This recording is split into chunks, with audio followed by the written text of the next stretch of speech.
might know about, but also have used when you can't find the right tune and know what it is.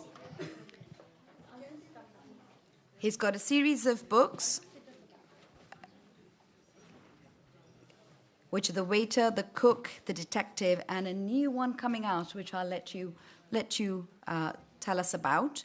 And with him, we've got Paul Waters, the award-winning BBC producer and podcast host, and author of crime thriller Blackwater Town. His books are so good and his writing so great that I actually married him. So over to you, Ajay Chowdhury and Paul Waters. Thanks very much. Thank you very much. So, yeah, I must flash this book. So, there is a bookshop, and they may not have copies of this. Sadly not. But other shops do, and websites do, so you should get it. I've read it, it's very good. Although the bookshop outside does have copies of this by me, and another slim one by me and other people. So if you feel that you fancy that would be much appreciated. Now, I want to start with questions to you guys, first of all. So we're going to be talking about Ajay's writing and also about AI and ChatGPT. Are any of you concerned or have any concerns or worries about AI and ChatGPT? Just put up your hands if you do. Okay, it's maybe half, a little bit more than half. Oh, yeah, even up, okay. I'm thinking maybe most people. And another question, how many of you have actually used it? Okay, that's quite a lot of people, not quite as many. But, okay, so the people who've used it, are you scared of it or anxious about it? Or is it mainly the people who haven't used it? Okay, the people who've used it seem not too worried, and the people who haven't are a bit more worried. Okay, that's interesting. And I'm surprised. Are you surprised so many people have used it already? No, not at all. It's the fastest growing technology in the history of technology. Over 100 million people used it in 4 weeks, and this is normal users. So actually, I'm surprised more people haven't used it. Okay, now we'll talk about that in a minute. I want to congratulate you on The Detective, but also on being shortlisted for the Marjorie Allingham short story closed room mystery competition. A story, Confession, is it? That's right. Thank you very much. Give us the outline of it. Of Confession? Yeah. What's the mystery that we have to work out? It's very hard to give that without actually telling the story, but basically it's the story of somebody who's talking to it's a very short story about someone who's talking to a doctor. And they say, I've killed 7 people, but only one of them was a murder. And it's basically because he was in the army and he was a sniper, so 6 of them were all right. And it's about who he murdered and why he murdered them. And there's a nice little twist at the end, as there needs to be in every good short story. Okay. Well, the twist in this conversation is that I haven't made up all the questions. AI has made some of them. Oh my but will you be able to guess which come from me and then which are better and come from AI? Well, okay, tell us about The Detective, first of all. This is the 3rd in a series.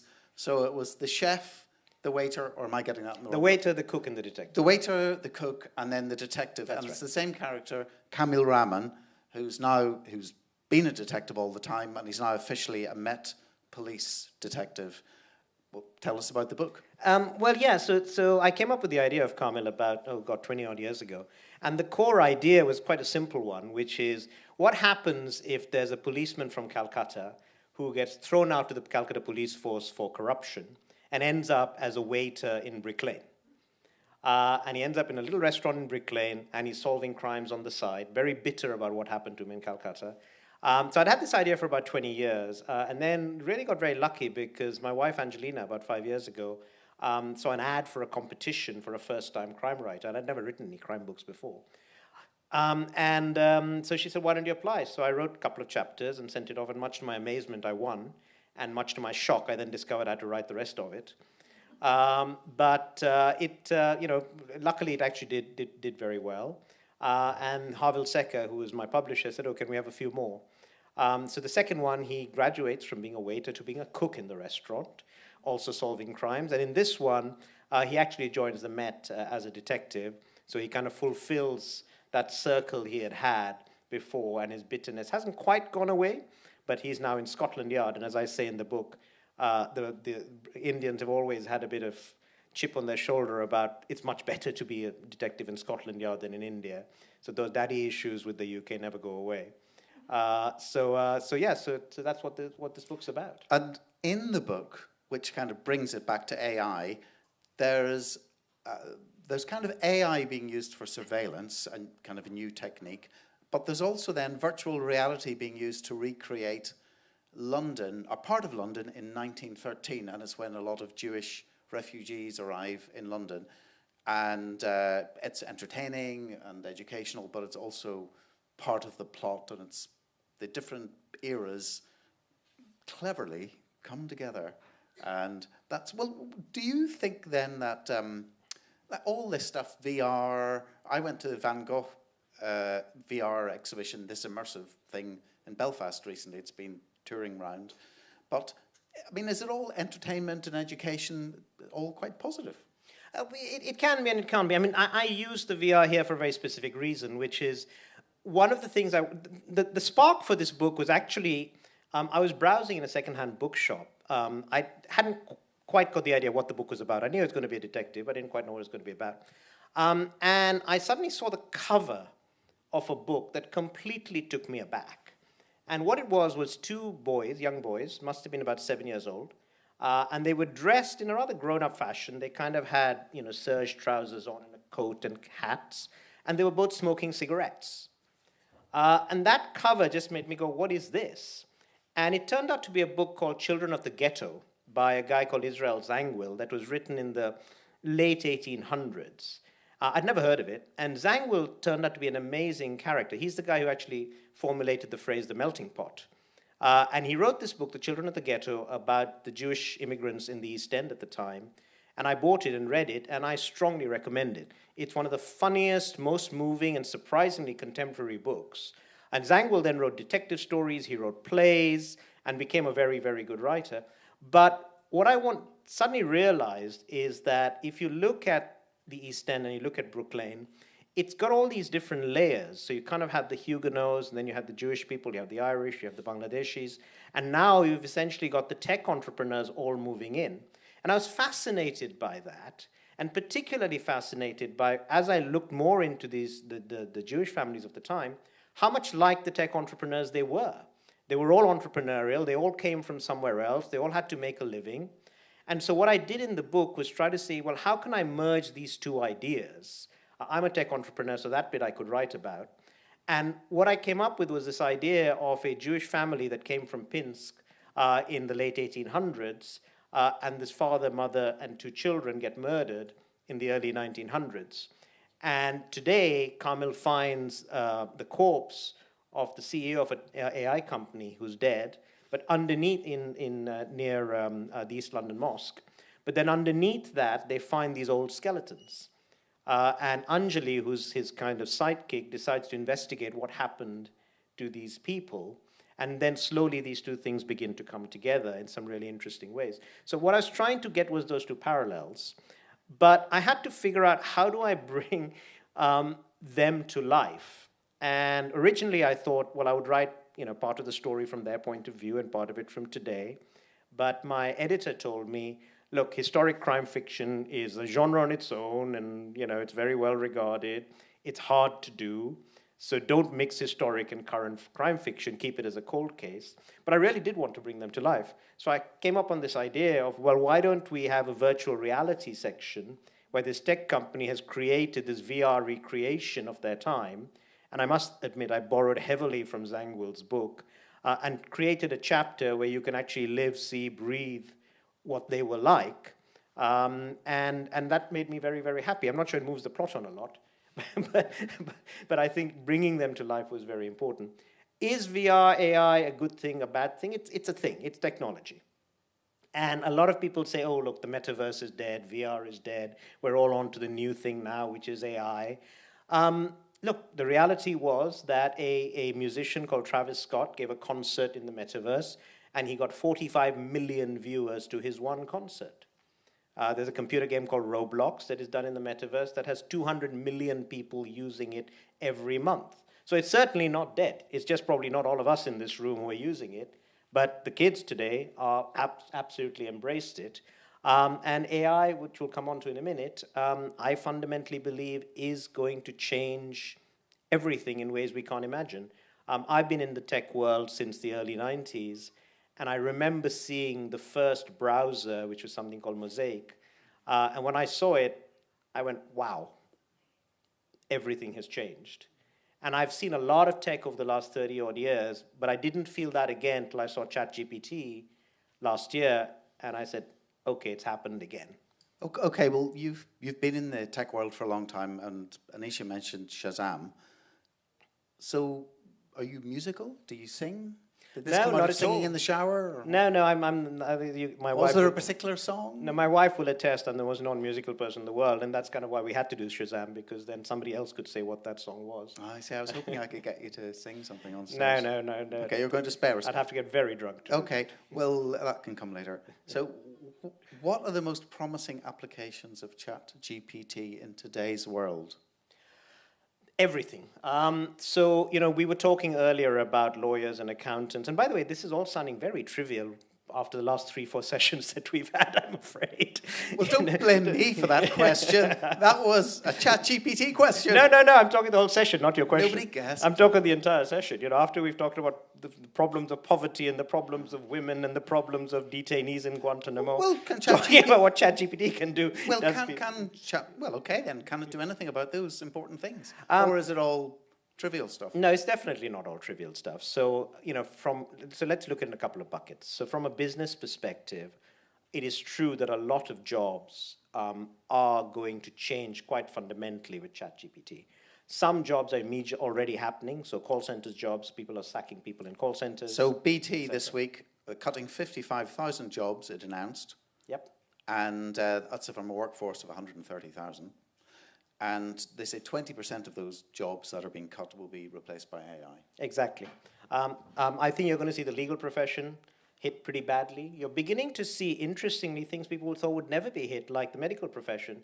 They had a fascinating analysis where they got AI to look for cancers in X-rays, and it was far more accurate than the radiologists looking at the X-rays. So you are going to see these changes, but I'm there with Lord Desai when he said this doesn't suddenly mean we're going to have mass unemployment. Jobs will change. People will do different things. To get ChatGPT to work really well, you actually have to know what question to ask it. And jobs are now coming up called prompt writers, experts in asking these things, asking these questions. I'm a writer, and the first question I asked myself was, well, am I going to be out of a job? And the interesting thing is, the New York Times last week reviewed the first book that was entirely written by ChatGPT. Luckily, it said it wasn't very good, but it's out there and it's being reviewed in the New York Times, and it's not very good today, but I'm very sure that in another 2 to 3 years' time, you'll find a lot of acceptable to good genre fiction being written by AI. Now, what do I mean by Because it doesn't have to be, some people say, oh, it won't be Dostoevsky or it won't be James Joyce. It doesn't have to be. Because most literature isn't. Exactly. It just has to be good enough to exterminate all the other good enough writers. Exactly, and genre fiction in particular. So if you take detective stories, which I write, I mean they've got a formula. A crime is committed. A detective tries to find out what happened. He interviews people, he or she talks to people, and then the crime is solved. And there are various different tropes that it goes through, and there are a lot of books about what needs to happen and so on and so forth. That kind of stuff ChatGPT is very, very good at. I'm absolutely certain in the next 2 to 4 years, you will find Poirots and James Bonds and Marples, which are going to be pretty good. They won't be brilliant, but they'll be pretty good. And the vast majority of fiction is actually just pretty good. It's not brilliant. So you have, the sequel to this is called The Spy. Yeah. Can you input the text of your first 4 books in the series and say, ChatGPT, give me another 12? I think what I can do, and I've been playing around with, is essentially putting in prompts, bits of the book, so it kind of knows my style, putting in prompts and asking it for ideas. When I've asked it to write something for me, it's not particularly good. It feels very derivative, and it feels like, well, I know I can do a lot better than that. But what it's not bad at is occasionally you get blocked. Occasionally I'm not quite sure where this thing should go. And using it as an assistant and as an intelligent assistant is quite helpful. So one of the Pet Shop Boys guys, the one who doesn't wear the baseball cap, was saying it could come in. So he'd written a chorus before, but he couldn't come up with a verse. So he shelved the song. He thought, I could get ChatGPT maybe to prompt me with some verses, and we could resurrect the song. I don't know. Is that? Yeah. I mean, there's been an ethical thing about ChatGPT training on other creators' work. So on visual artists, on musicians, on writers, they kind of steal the essence of it and then reversion it. But I suppose if you're stealing your own work, that ethical consideration doesn't arise. Well, it's a weird one because, I've grown up steeped in detective literature. I grew up in India, as I'm sure a lot of people here did. And in India, the Holy Trinity are kind of Enid Blyton, Agatha Christie, and P.G. Wodehouse. And I grew up on three of those. You're shaking your head, maybe not. There we go, Perry Mason as well. And when I write, it's hard for me to forget, and I don't want to forget, the thousands of detective books I've read, and it's all in there somewhere. And the creative process, I'm not copying it, but I learnt my craft from reading those people, and a lot of that does come out. And ChatGPT, to a certain extent, is doing the same thing. Now, it's more imitative than I am, I hope, in that I'm not imitating them. I'm coming up with my own style. But it's using the same kind of way of thinking, which is taking a massive amount of data. In that case, it's computing power that computes it. In my case, it's whatever's in there, and then coming out with something new. Well, some people are afraid this is the end of human art. No. I'll give you some examples. So, well, maybe journalism isn't art, but so Carl Bernstein, All the President's Men and Richard Nixon, that sort of thing. He was saying that AI is a huge force, which is a challenge for the future of journalism. Sting says musicians face a battle to defend their work against the rise of songs written by AI. He says the building blocks of music belong to human beings. We need to defend our human capital against AI. And I'll give you one more example at the moment. There's a science fiction magazine, one of the main ones in the United States and Canada, called Clark's World. Maybe you know of it. Anyway, so they pay for submissions. So they had to close their submissions because they were swamped by AI-generated stories, and their readers couldn't cope with the hundreds to detect which were kosher and which were written by humans, and because they don't accept AI submissions. So they just had to close it. And the suggestion was that, I don't know, is this the end of, not the end of literature, the end of maybe human literature? No, I don't think so at all. I think we will continue to push the boundaries. I mean, look, literature has come on huge amounts over the last hundreds and hundreds of years, and people are always pushing it forward. They're not just pushing, literature forward, they're pushing genre fiction forward as well. One of the reasons that, I was really pleased about this is Kamil Rahman is one of the very, very few Muslim detectives in literature. And that's one of the reasons I was quite interested in writing about him. Got a little bit nervous about cultural appropriation because I'm not Muslim, but I said, no, forget about it. I want to write about it, and I did. And that's very interesting to me because beginning to explore those worlds is something that I think human beings do extremely well. ChatGPT could never have come up with Picasso because Picasso had to do something. It can now. It can now because Picasso's already happened. What it can't do is come up with whatever the next Picasso is going to be. So I think we will continue to push the boundaries. And ChatGPT will absolutely, can be used as an aid. In a lot of cases, for people who are mediocre writers or mediocre artists, yes, it will eclipse them. I think certain professions are definitely, so journalism, I think there is a real issue with it. I remember seeing an exhibition in Ghent in a museum, and it said, which professions are at risk from AI? And at that stage, a couple of years ago, journalism was pretty safe. that's changed. Oh, it is. There was a great article in The Guardian the other day, which I thought was quite fascinating, about this Guardian writer who said that one of his articles was quoted by someone as evidence of something or the other. And he said, look, you know, this writer wrote about it, so it must be true. He didn't remember writing it, but it was completely in his style. He then went to the Guardian archives and couldn't find it, and realized the whole thing had been generated by ChatGPT. And I think that kind of fake news is a real problem.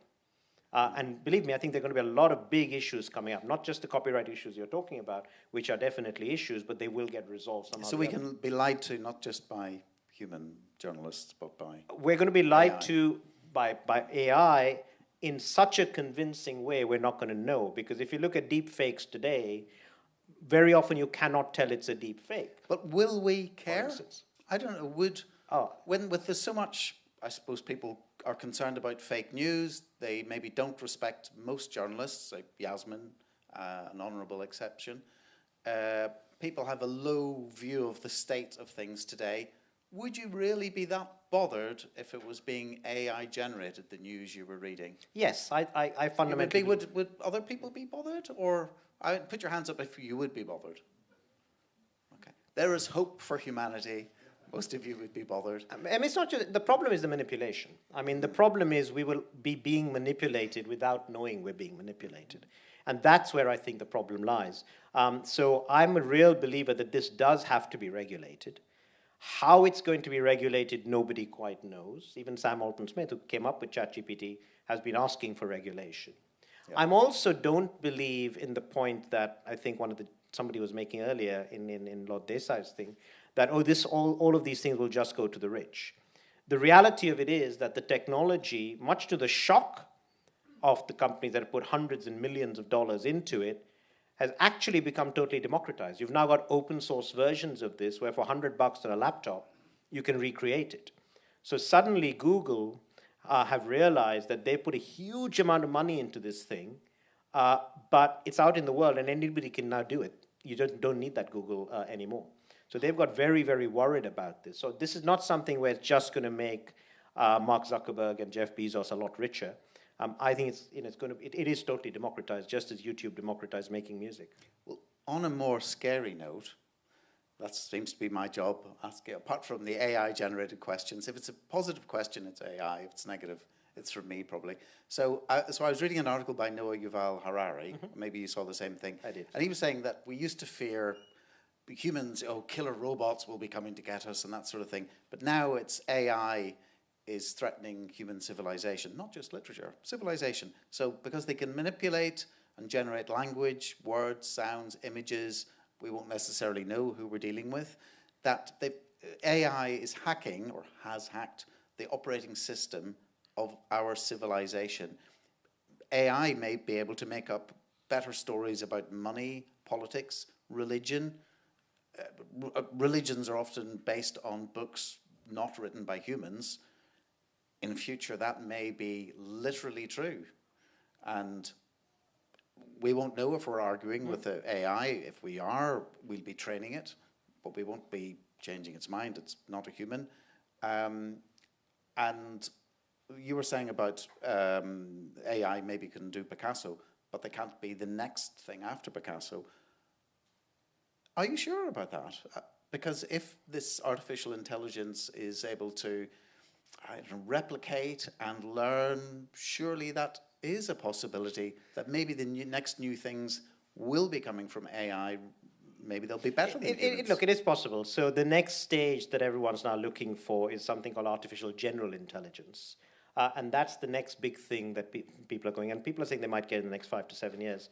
And that's AI that does work a lot more the way our brain works. These large language models, in effect, what they are is predictive text on steroids. That's really what it is. You've all used predictive text. You know, when you put something in your phone, right, it suggests the next word. That's pretty much what these large language models do. They've just been trained on billions and billions of pages of the internet, so they don't just suggest the next word, they suggest the next lots of different words. But it's based on the training that it's had, so it doesn't have any intelligence of its own. It's just based on the patterns that it sees. Artificial general intelligence if they get there, will go far beyond those patterns and actually work much more like we do, in which case it could actually create art. I think it's quite interesting that about 4 or 5 weeks ago, the winning photograph in the Sony World Photography Competition was an AI-generated photograph, and Sony didn't know. They gave it the prize, and then the photographer, or the AI guy who did it, actually fessed up and said, look, I'm not going to take the prize because this was AI-generated. So now if Sony in a photography for all we company know, second, third places were also AI and they didn't turn up. So, look, we're going to have to adapt. Right now there's a lot of excitement and a lot of fear about this, but it's a tool like any other tool. And, I do encourage people to try it and use it. It's useful for a lot of things. I mean, travel agents, I think, are going to be out of jobs very quickly. Just ask it to do an itinerary for you. Say, I'm going to Patagonia. What do you suggest? Where do you suggest I stay? Its itineraries are pretty damn good. Or the suggestion was Google may be out of business. It's very, possibly. Google's very nervous about it because, when you put something into Google, as you know, it just gives you 500 results. Here you can ask the actual question you want answered and it will give you the answer. Now the difference between Google and ChatGPT is not true. It's not good for something where you need a yes or no answer. If you ask ChatGPT what is 2 plus 2, it can't do the computation to tell you what is 2 plus 2. So it is not a source of truth for anything. And Google can be a source of truth because it's pointing you to places that are the sources of truth. So you've got to know what to use the thing for. It's very good for creative things. Well, it's can very you good for imagine creativity. that, say, you mentioned political stuff, so lots of fake news comes during political campaigns. Could you, an AI expert was suggesting to me the other day, a bit tongue-in-cheek, but maybe in future elections we'll not be voting for political parties or individuals, but for competing algorithms. Mm-hmm. Is that a crazy thought? They can't do any worse than they're doing today. Yep, that was the suggestion. And there's another thing. We were thinking like AI is out there and it's a business thing and it's out in the world. But going back to Noah again, he was talking about intimacy. Mm-hmm. And if AI can perhaps mass produce intimate relationships, and when it can replicate and be sufficiently convincing, maybe we'll prefer to be intimate and share our intimate thoughts and feelings with AI rather than other people. That's already happening, believe it or not. So they actually did a test where they got a number of people and they got an AI to become friendly with a number. And but people knew it was AI. They weren't fooling them.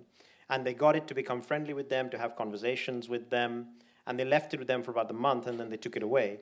And when they took it away, all of the people experienced real loss, as if they had lost someone who really was close to them.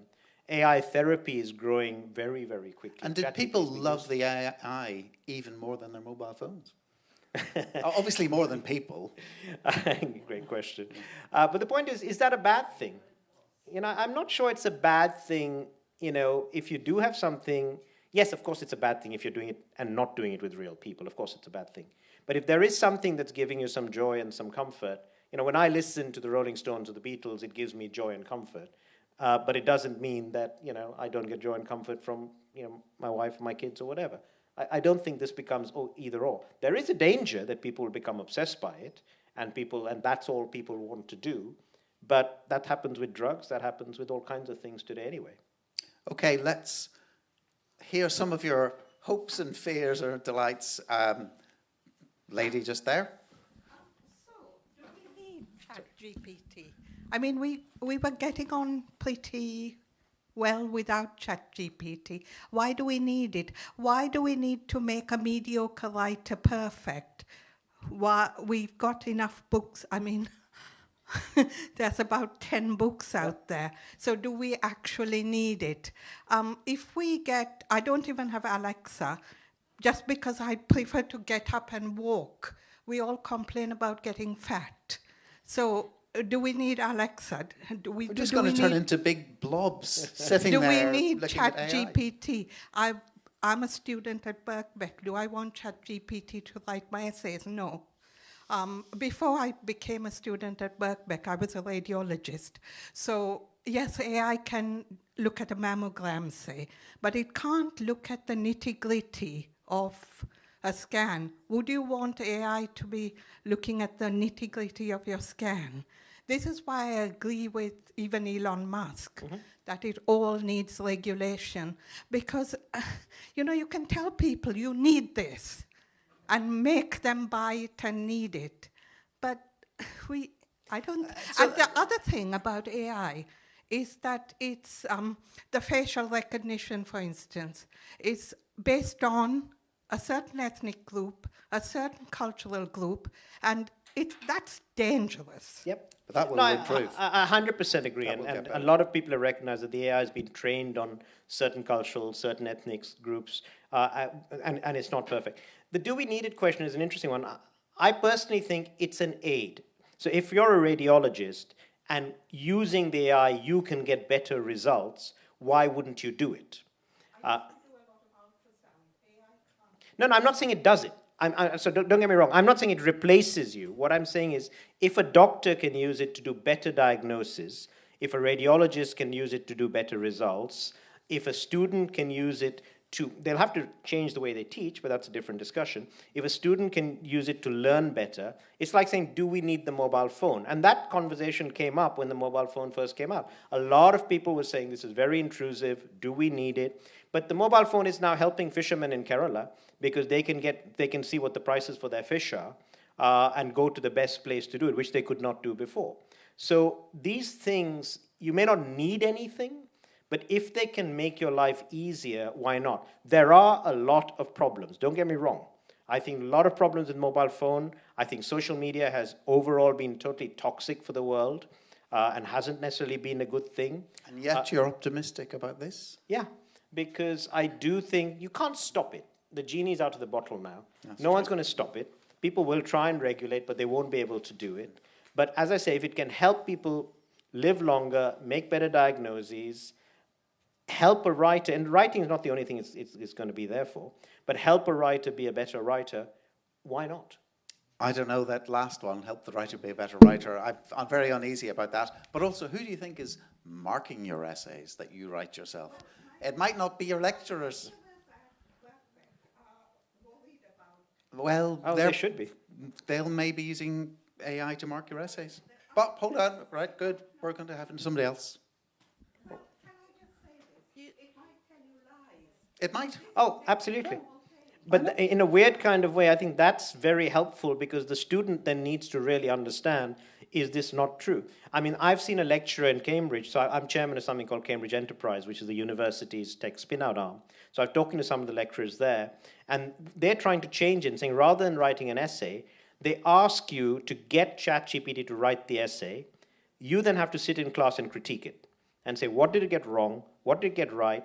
And it's actually teaching a different kind of thinking, which again, is not a bad thing. Yeah, okay, please. A lot of our fears are about how human can AI actually become. And you talk a lot about how AI goes through training and ethics and so on. Is ethics actually a set of patterns that you can teach AI? That's a great question and something that people have been struggling with a lot. I don't know if you can teach AI ethics, and the famous one that it always comes up with is the trolley problem, which they use to train AI on. I don't know if you're familiar with the trolley problem, but essentially, so there's a runaway train that's going down a track, and you can split it, you have a choice, you can split it. And going down one side, it'll kill one old man. Going down the other side, it'll kill a young child. Which one do you choose? So it's an interesting, so these are the ethical problems it comes up with. But they're having to train AI in this because of self-driving cars. Because as cars get more and more self-driving, they do have to train AI to say, what choices is it going to make if it sees something like that? If a Tesla is going to crash, and if it's going to kill a child or kill an old person, which one does it kill?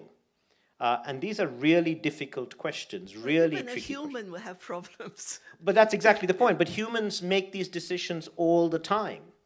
And we make them really instinctively. I mean, the trolley problem is a really interesting one to think about because, you know, one version says if I press a button and it goes there or it goes there, that's fine. There's another version which fascinates me, which says if there a group of 500 children it's going to kill, and I'm standing on a bridge and I can push one man over and stop those 500 children being killed, and the man gets killed, do I do it?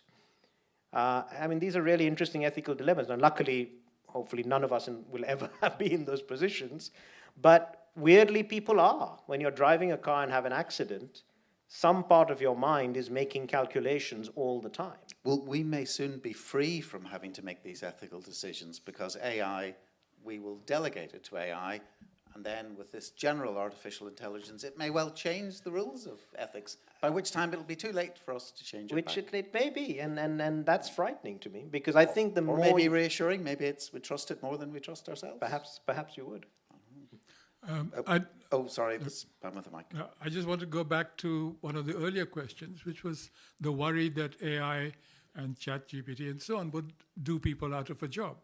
And I'd like to posit whether we can't, and because we also know the alternative, one way, is if you're saving the job, you're still producing. So you've got the funds, so why not give everybody a guaranteed income? And that goes back to what Lord Desai was saying, that instead of taxing and so on, you give a guaranteed income, and then you let people work if they want to. So the Picassos of the future can still produce, but they don't have to do it in order to earn a living. Not that all artists earned a living while they were alive. Well, that is being done in Ireland at the minute. In the Republic of Ireland, they're experimenting with it. It's going to come, just like AI is going to come. Specifically for artists. But we need to put those two things together. Look, I would love things like that. That's way above my pay grade, and Lord Desai would be far better placed to answer something like that. But listen, I think that would be fantastic if we could do that. And I think a lot of jobs people don't like doing, and that's the thing about some of this stuff. It can be jobs that you don't like doing, and if you can do the intelligent part of the job and let the AI do the more menial part of the job, that would be perfect. Like the sitting on stage talking about the book, let the AI write it. I just want to come back to a point that I think this lady raised a bit earlier around, I work in the equality space, is a horrible word, but one of the considerations, so you mentioned self-driving cars. It's been put to Elon Musk that self-driving cars don't recognise black people and don't recognise people in wheelchairs. Yep. And his response was, we can't be perfect. So he's absolutely fine with black people and people in wheelchairs dying. That's is how response, people yeah. hear it.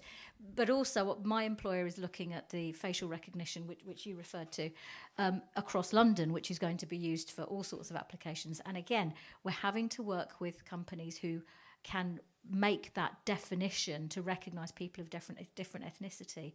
So AI in itself may not be harmful, but there are elements of it that don't take that into account. 100%. And it's going to end up being not deliberately racist and ableist. Yep. No, I 100% agree. And as I said, the way the AI has been trained right now, it's been trained on the internet, and the internet is full of a lot of foul stuff. And the internet is not very good at, I mean, it is very much biased towards white people. It's very much biased towards white males. And people are beginning to recognize that and trying to see what they can do about it. In fact, that's kind of the theme of the book. So, look, it's a thriller, it's a detective story, it's a funny story. It's very good. But the theme of it very much is mass surveillance and what happens in an era of mass surveillance. So essentially, you've got this Israeli startup, and the founders of the startup start getting killed one by one. But they've come up with this idea of mass surveillance, and you've got to figure out, well, why is someone who doesn't like it doing it, and why are they doing it? So it's very much on my mind. It was very much on my mind when I wrote the book. The way AI is being used in China at the moment is terrifying. The way they're actually using it to surveil their people, the way they're using it to see what people do, and the way they're using the apps, because they know everything you do on an app, to start predicting your behavior. We're getting to a world of Minority Report, which is quite terrifying in China. The UK is one of the London is one of the most CCTV cities in the world. And again, what's happening with those images, we don't know.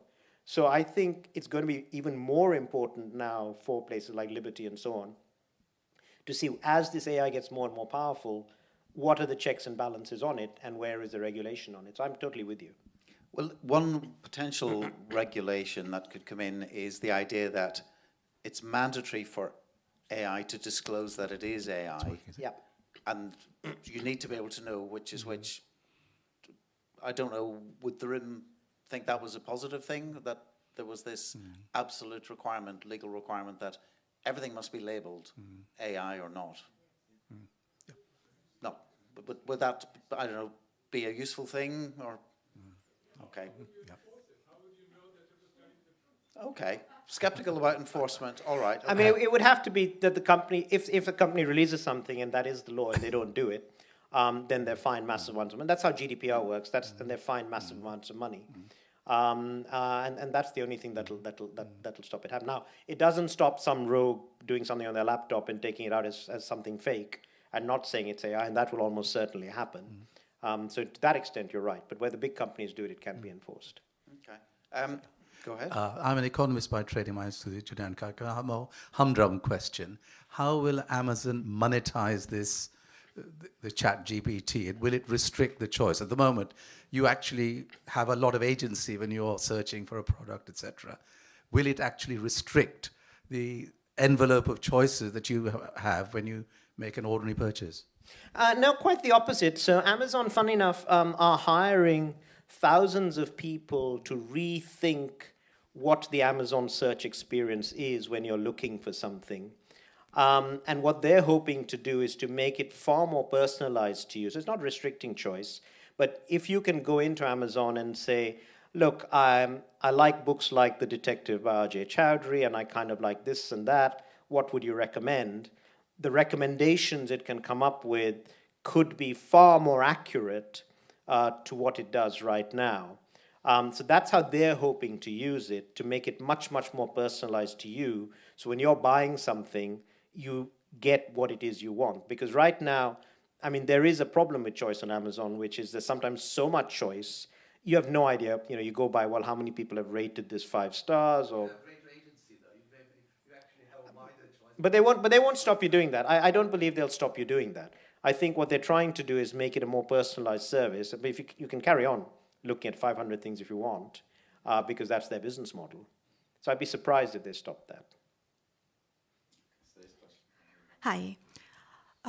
So as someone whose bread and butter is AI research, I do think that the discussion around a lot of things that we are talking about right now is very application domain specific.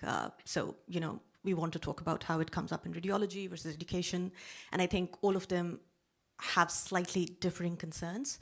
But coming back to where we started about ChatGPT and AI in general, its role in art and literature and stuff like that, I think it seems to me that we tend to talk about it, we tend to phrase our concerns in terms of creativity.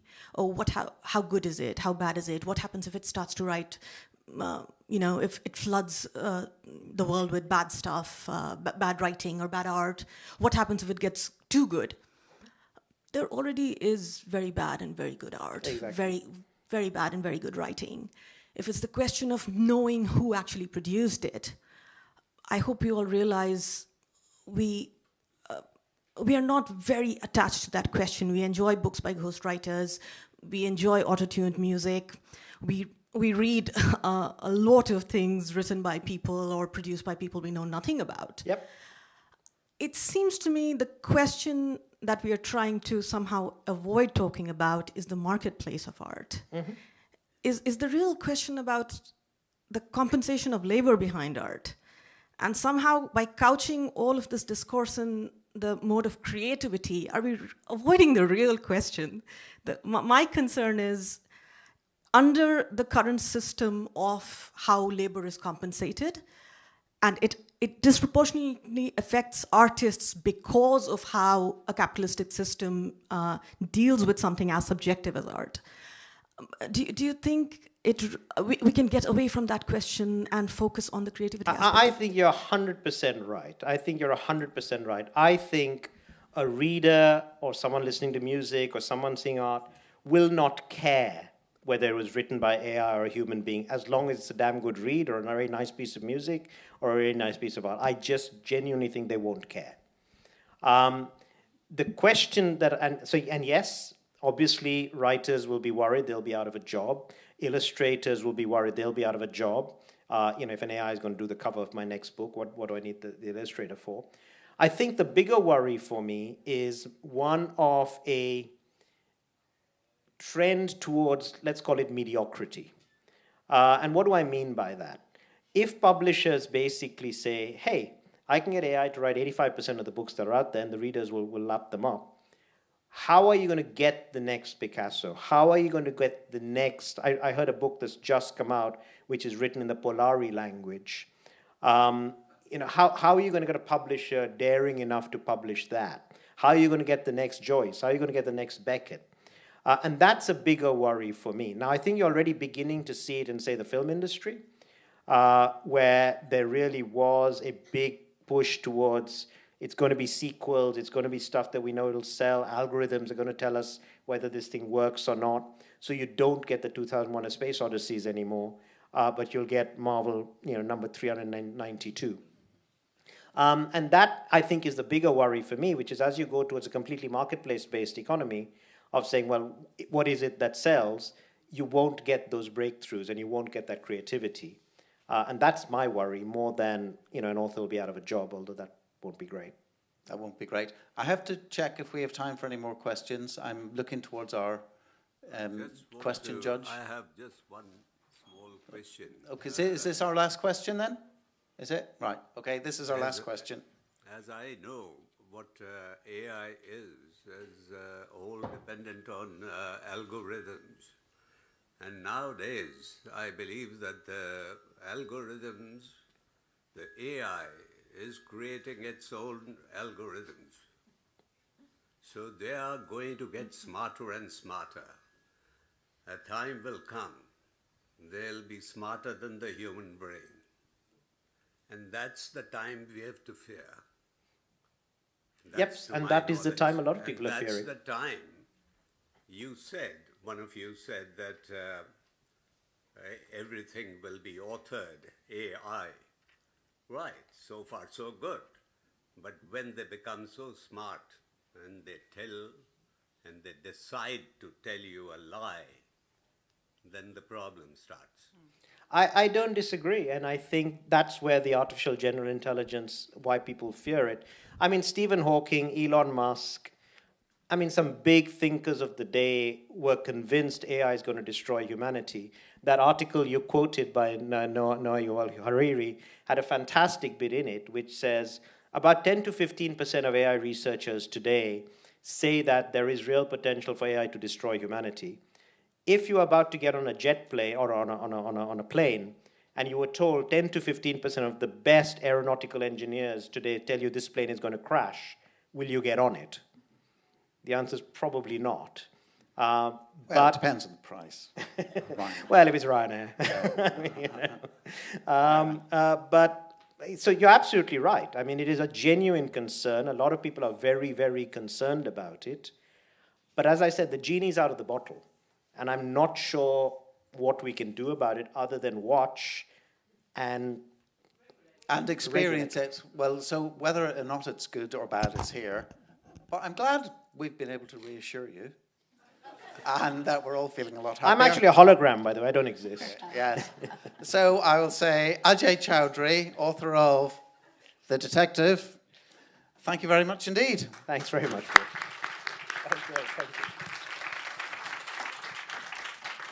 Thank you, Ajay.